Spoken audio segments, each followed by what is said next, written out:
लोकप्रिय मराठी अभिनेत्री निवेदिता सराफ यांची प्रमुख भूमिका असलेली कृष्णाईच्या लेकी ही मालिका येत्या 15 जून पासून प्रेक्षकांच्या भेटीला येत आहे। ही कथा आहे कृष्णाईची, जी आयुष्यातील अनेक संकटांचा सामना करत आपल्या मुलींना योग्य संस्कार, शिक्षण आणि आत्मविश्वास देऊन घडवते।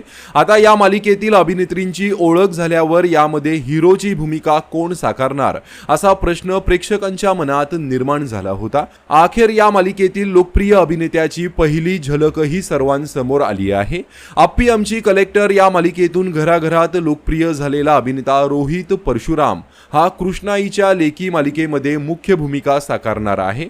त्याच्या भूमिकेचं नाव शंकर आहे। शंकरची स्टाईल एकदम भारी आणि त्याचा रुबाबही एकदम भारी आहे। रोहितला पुन्हा एकदा डॅशिंग लुकमध्ये पाहण्यासाठी प्रेक्षकही सज्ज झाले आहेत। निवेदिता सराफ यांच्यासह ट्विंकल यादव, रोहित परशुराम, स्मिता सरवदे, संजय कुलकर्णी, साक्षी गांधी, एकता लाभदे या कलाकारांची दमदार फळी या मालिकेमध्ये प्रेक्षकांना पाहायला मिळणार आहे। तर कृष्णाईच्या लेकी ही मालिका तुम्ही पाहणार का? कमेंट करून नक्की सांगा। धन्यवाद।